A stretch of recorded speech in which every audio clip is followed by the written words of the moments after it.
Jessica Watkins presents Please Be Love by Nique Luarks.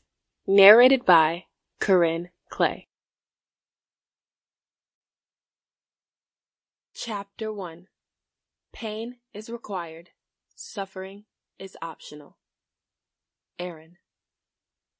I'm not about to play with you no more.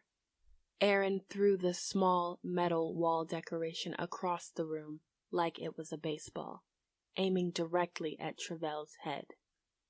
Trevelle ducked just in time, heightening her anger. Man, you tripping. I already told you I didn't fuck with that girl. Erin sucked her teeth, wiping the tears from her eyes. Val, quit lying. You're always trying to play on my intelligence. Stop. She started taking shirts, underwear, tank tops, and socks out of the dresser drawers. You want to keep fucking around and lying to me? Got people talking about me? About us? She made her way towards the walk-in closet that they shared and began snatching clothes off the hangers. I'm not begging you to be here. You want to live a fucking single life? Staying out all night and shit? Do that. But you're not about to do it with or around me. She went for his shoes, crying hysterically. This was by far the hardest thing she'd ever had to do. Trevelle had selfish ways, and, yes, sometimes he didn't appreciate her, but this was the love of her life. So why did he feel like a stranger lately? How did they get here? What happened to the happiness?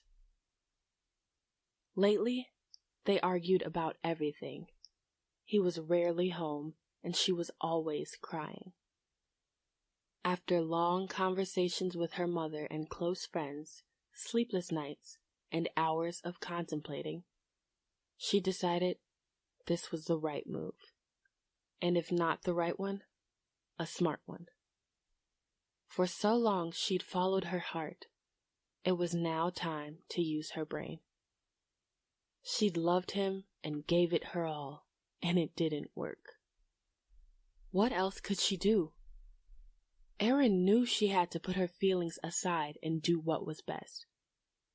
Trevelle interrupted her thoughts. You want me to leave? Alright, let me get my own shit. I don't need your help. He glared daringly at her to touch anything else.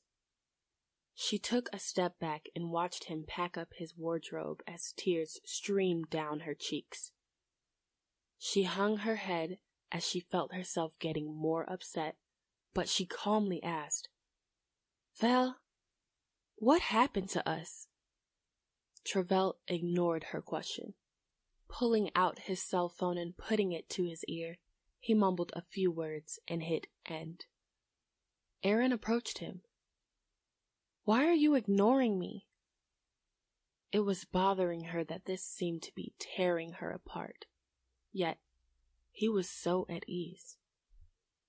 Trevelle grabbed his wardrobe, brushed past her, and then put the clothes that were on the bed in his bag.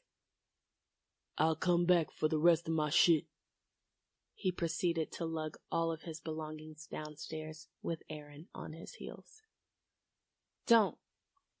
I'll bring it to you. He shook his head as he walked on. Do what you gotta do, man. I told you, I didn't fuck her. You don't believe me, and you want me gone? Cool. I'm out, but I'm not coming back. I'm not doing the back and forth no more. When they got to the bottom of the stairs, she jumped in front of him. The least you could do as a man is admit to your wrongs. For once, man up, Trevelle. Can you at least do that? When he didn't answer, she pushed him. He dropped his bags and snatched her up by the shirt. Erin, don't get fucked up. I've never disrespected you and put my hands on you. Let's end it on that note. He then forcefully pushed her back, nearly making her fall over the large floor plant. Catching her balance, she pushed him back with all her... Sample complete. Ready to continue?